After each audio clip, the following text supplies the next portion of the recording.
Você sabe identificar uma criança com autismo? O vídeo de hoje a gente vai falar sobre 5 sinais de identificação precoce do autismo.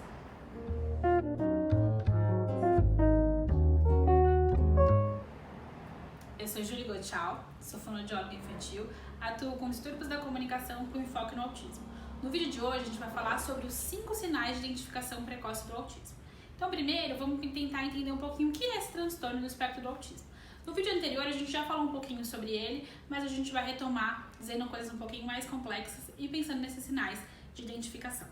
Então o transtorno do espectro do autismo, ele é um espectro, né? Porque ele vai variar muito do grau de gravidade. Então a gente vai ter desde as crianças que têm autismo leve, né, que podem ser síndrome de Asperger, que é muito conhecida, que são crianças que têm uma questão mais de interação social, uma questão mais de isolamento social e não tem uma gravidade na independência e na forma como essa criança ou já um indivíduo, consegue explorar o ambiente. Então ele vai ter algumas dificuldades, tanto na comunicação não verbal, que é, por exemplo, reconhecer a expressão facial, reconhecer uma linguagem mais subjetiva, mas não vai ter tantas dificuldades de independência de vida diária.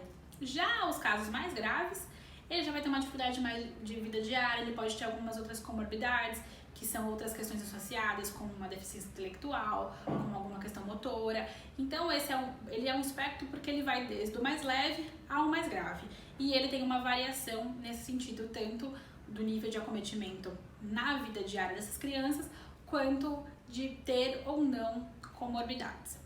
E pensando nisso, ele também é um transtorno que ele vai invadir diversas áreas.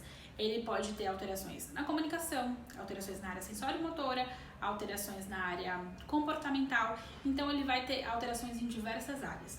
E ele é muito complexo, justamente por envolver tantas áreas e por a gente ainda ter muitas coisas para estudar, né? Então todo mundo ainda está conseguindo estudar qual é a causa do autismo, quais são as melhores formas de tratamento para o autismo, então tudo isso ainda vem sendo estudado porque ele é um transtorno muito complexo e muito heterogêneo. A gente fala que é quase uma marca digital. É muito difícil você achar uma criança autista ou um indivíduo autista igual ao outro.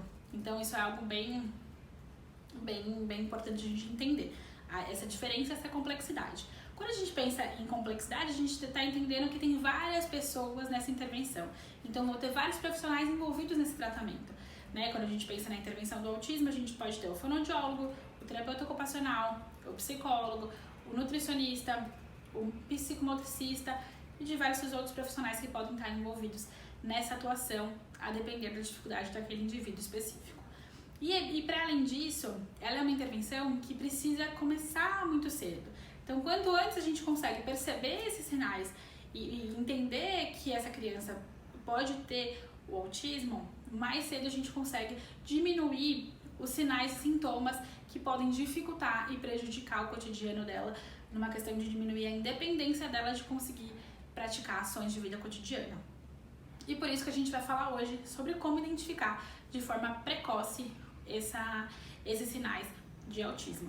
É super importante entender que normalmente o diagnóstico do autismo ele é fechado aos 3 anos, né? Então o diagnóstico pode ser fechado aos 3 anos, mas mesmo antes disso pode-se haver a atuação e a intervenção na criança para conseguir pensar em diminuir esses sinais e sintomas para que a criança consiga ter uma vida independente, consiga falar e consiga interagir, tá bom?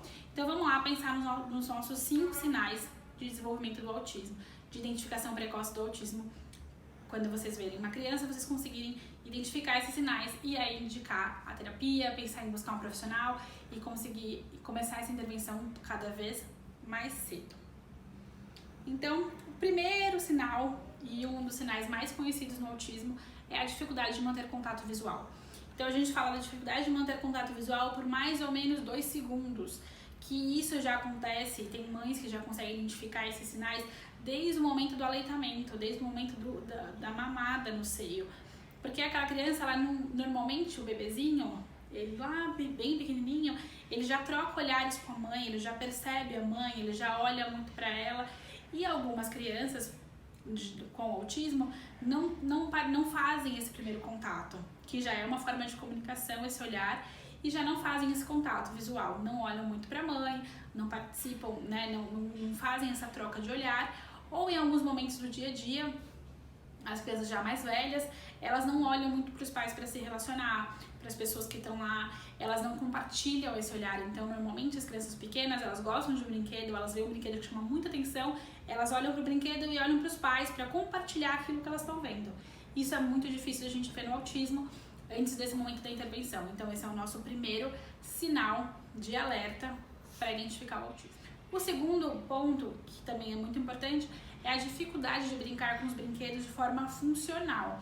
O que é isso? Normalmente as crianças pegam, por exemplo, um carrinho e ao invés de brincar com ele assim, elas viram ele de ponta cabeça e balançam as rodinhas ou faz alguma outra movimentação. Então ela brinca com ele de forma mais repetitiva e de uma forma sem explorar muito a funcionalidade daquele objeto. Então esse é um ponto importante. Normalmente elas podem enfileirar coisas, então, por exemplo, uma coisa bem clássica e muito comum é enfileirar letras, então aquelas letras móveis, pegar objetos e enfileirar, empilhar. Então, uma brincadeira já não muito comum nessa fase, né? Não muito comum para crianças, e no autismo a gente já vê bastante esse tipo de brincadeira. Um terceiro ponto, um terceiro sinal de alerta é movimentos repetitivos, sem uma função aparente. Então, por exemplo, balançar os braços, correr de forma desenfreada, pular muito, que são movimentos que naquele momento não parece ter uma função aparente. Ela não tá pulando vendo a música, ela começa a pular sem a gente conseguir perceber alguma função nesse pular, ou nesse correr, nesse balançar os braços, nesse girar sobre o próprio eixo. E o nosso quarto ponto, o nosso quarto sinal de alerta é a ausência da intencionalidade. O que é isso? A ausência da intenção de se comunicar, a ausência da intenção de buscar o outro para se comunicar. Isso é um ponto super importante. Uma das primeiras queixas que os pais trazem no consultório é dizendo, por exemplo, que a criança pega a mão dele para executar algum movimento. Então, ao invés da criança pedir água, ou dizer água, ou fazer algum tipo de intenção comunicativa com o adulto, ela pede água pegando o braço do pai e levando até a água. Isso é algo muito comum porque as crianças têm essa dificuldade de interação social, essa dificuldade de reciprocidade socioemocional, né? Essa dificuldade de buscar o outro para pedir alguma coisa. Então é o que a gente chama de usar o adulto, a pessoa, como um objeto para conseguir algumas coisas. Então ela instrumentaliza isso, ela pega alguém para ser o instrumento dela para conseguir pegar e explorar o mundo caso ela não consiga. Então esse é o nosso quarto ponto. O nosso quinto ponto é a interação social. Então, a dificuldade de interação social. Então, por exemplo, na escola, você que é professor, trabalha na escola, aquela criança que fica mais quieta, que opta por não brincar com os amigos, brinca sozinha, não interage nem muito com os adultos, nem muito com as crianças, ou opta mais por brincar com os adultos porque consegue coisas mais fáceis, não precisa interagir de outra forma, como brincando ou pedindo algumas coisas. Então isso é um ponto super importante, o isolamento social, que é quando elas não demonstram muito essa brincadeira com as crianças, esse compartilhamento na brincadeira, tanto com criança quanto com adulto, ou normalmente com as crianças. Então esse foi nosso vídeo para falar sobre a identificação dos 5 sinais precoces no autismo. Se você curtiu o vídeo, não esquece de dar um joinha aqui, de se inscrever no canal e de compartilhar esse vídeo. E não percam o nosso conteúdo sobre autismo nesse mês de conscientização do espectro do autismo, tá bom? Um abraço!